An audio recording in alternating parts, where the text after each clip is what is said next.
GCC രാജ്യങ്ങളായ കുവൈറ്റിനും ബഹ്റൈനും നേരെ ഇറാന്റെ ഭാഗത്തു നിന്നുള്ള അതിശക്തമായ ഡ്രോൺ മിസൈൽ ആക്രമണങ്ങൾ ഉണ്ടായി എന്നുള്ളതാണ് ഇന്നിപ്പോ ആദ്യമായി പറയാനുള്ള പ്രധാനപ്പെട്ട കാര്യം. പശ്ചിമേഷ്യൻ യുദ്ധവുമായി ബന്ധപ്പെട്ട സാഹചര്യങ്ങൾ അതിസങ്കീർണമായ മറ്റൊരു ഘട്ടത്തിലേക്ക് കടക്കുന്നതായും ഇത് അയൽ രാജ്യങ്ങളെ അസ്വസ്ഥപ്പെടുത്തുന്ന അവസ്ഥയിലേക്ക് എത്തുന്നു എന്നുള്ളത് ഏറെ വിഷമകരമായിട്ടുള്ള ഒരു കാര്യമാണ്. കുവൈറ്റിലെ അന്താരാഷ്ട്ര വിമാനത്താവളത്തിന്റെ പ്രവർത്തനം നിലയ്ക്കുന്ന സാഹചര്യമാണ് മിസൈൽ ഡ്രോൺ ആക്രമണങ്ങളെ തുടർന്നുണ്ടായത്. അപ്പൊ അതുമായി ബന്ധപ്പെട്ട വിശദാംശങ്ങൾ എന്തൊക്കെയാണെന്ന് നമുക്കൊന്ന് പരിശോധിക്കാം. കുവൈറ്റ് പ്രതിരോധ വക്താവ് അറിയിച്ചിരിക്കുന്നത് കുവൈറ്റ് അന്താരാഷ്ട്ര വിമാനത്താവളത്തിന്റെ T1 ടെർമിനൽ 1 നേരെ മിസൈൽ ഡ്രോൺ ആക്രമണങ്ങൾ ഉണ്ടായി, കാര്യമായിട്ടുള്ള ചില നാശനഷ്ടങ്ങൾ ഉണ്ടായി എന്നുള്ള റിപ്പോർട്ടുകൾ വരുന്നുണ്ട്.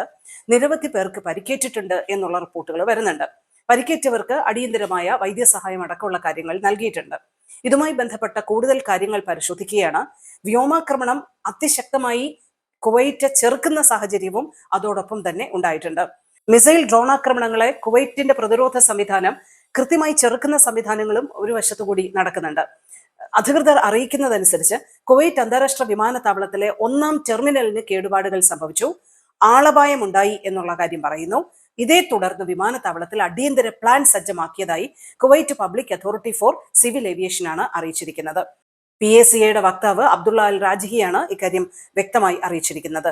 തൊഴിലാളികളുടെയും യാത്രക്കാരുടെയും സുരക്ഷ ഉറപ്പാക്കുന്നതിനും വിമാനത്താവള സൗകര്യങ്ങൾ സുരക്ഷിതമാക്കുന്നതിനുമായി മുൻകൂട്ടി നിശ്ചയിച്ച അടിയന്തര പ്രോട്ടോകോളുകൾ അനുസരിച്ചാണ് അധികൃതർ ഇപ്പോൾ നടപടികൾ സ്വീകരിക്കുന്നതെന്ന് കുവൈറ്റ് വാർത്താ ഏജൻസി ഖുന പുറത്തുവിട്ട പ്രസ്താവനയിൽ അദ്ദേഹം വ്യക്തമാക്കുന്നു.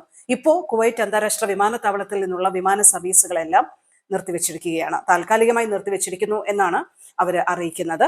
അടുത്ത അറിയിപ്പ് ഉണ്ടാകുന്നത് വരെ വിമാനങ്ങൾ അടുത്തുള്ള മറ്റ് വിമാനത്താവളങ്ങളിലേക്ക് വഴിതിരിച്ചു വിടുകയോ അല്ലെങ്കിൽ ഇത് തൽക്കാലം നിർത്തിവെക്കുകയോ അങ്ങനെയുള്ള അടിയന്തര സംവിധാനങ്ങൾ സ്വീകരിക്കുമെന്നും വിമാനത്താവളവുമായി ബന്ധപ്പെട്ട ഈ അറിയിപ്പിൽ പറയുന്നു. ഇപ്പം വിമാനത്താവളത്തിന്റെ പ്രവർത്തനം എത്രയും വേഗം പുനരാരംഭിക്കുന്നതിനാവശ്യമായിട്ടുള്ള നടപടികൾ സ്വീകരിച്ചു വരികയാണ്.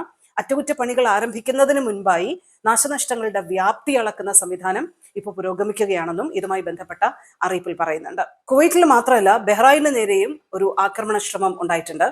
ബഹ്റൈനിലെമ്പാടും സൈറണുകൾ മുഴങ്ങുന്ന ഒരു അവസ്ഥ കൂടിയുണ്ട്. ബഹ്റൈനിലെ US സൈന്യത്തിന്റെ 5-ാം കപ്പൽപ്പടയുമായി ബന്ധപ്പെട്ട കേന്ദ്രങ്ങൾക്ക് നേരെ മിസൈൽ ഡ്രോൺ ആക്രമണ ശ്രമം ഉണ്ടായി, പക്ഷെ അത് വിജയകരമായി പ്രതിരോധിച്ചു എന്നാണ് US സെൻട്രൽ കമാൻഡ് ഇപ്പോൾ അവകാശപ്പെടുന്നത്. ബഹ്റൈനിൽ അതീവ ജാഗ്രതാ നിർദ്ദേശം ഇപ്പോൾ നൽകിയിട്ടുണ്ട് എന്നുള്ളതാണ് റിപ്പോർട്ടുകൾ. അടിയന്തര സൈറണുകൾ മുഴങ്ങി ജനങ്ങളോട് സുരക്ഷിതമായ സ്ഥലങ്ങളിലേക്ക് മാറാനാണ് ആഭ്യന്തര മന്ത്രാലയം ഇപ്പോൾ നിർദ്ദേശിച്ചിരിക്കുന്നത്. കൂടാതെ ബഹ്റൈൻ തങ്ങളുടെ വ്യോമാതിർത്തി അടയ്ക്കുകയും സിവിൽ സർവീസുകൾ താൽക്കാലികമായി നിർത്തിവെക്കുകയും ചെയ്തിട്ടുണ്ട് എന്നുള്ളതാണ് ഇപ്പോൾ നമുക്ക് പറയാനുള്ള ഒരു കാര്യം.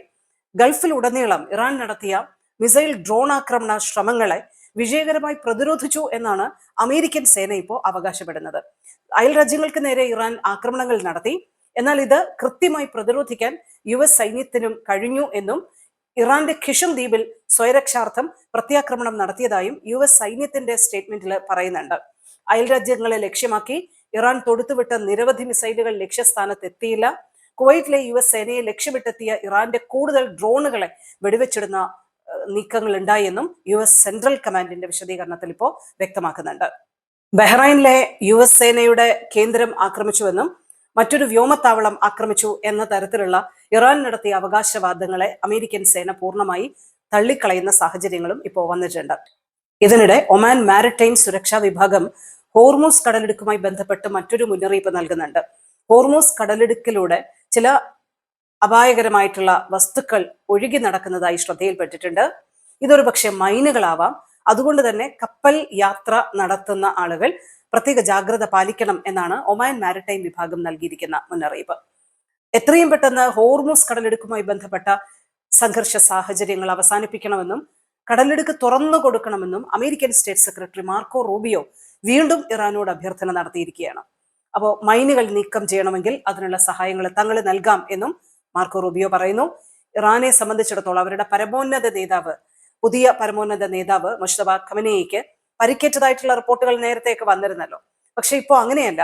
മുജ്തബ ഖമനേയി സജീവമായിട്ട് ഇറാന്റെ കാര്യങ്ങളിൽ ഇടപെടുന്നുണ്ട്, കൃത്യമായിട്ടുള്ള നിർദ്ദേശങ്ങൾ ഇറാന് നൽകുന്നുണ്ട് എന്നാണ് മാർക്കോ റൂബിയോ ഇപ്പോൾ വ്യക്തമാക്കുന്നത്.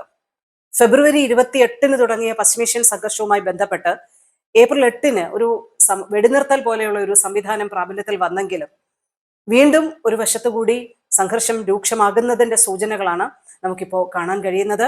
വലിയ രീതിയിലുള്ള ആശങ്കയാണ് മലയാളികളടക്കമുള്ള മേഖലയിലുള്ള ലക്ഷക്കണക്കിന് പ്രവാസികളെ സംബന്ധിച്ചിടത്തോളം ഉണ്ടായിരിക്കുന്നത്.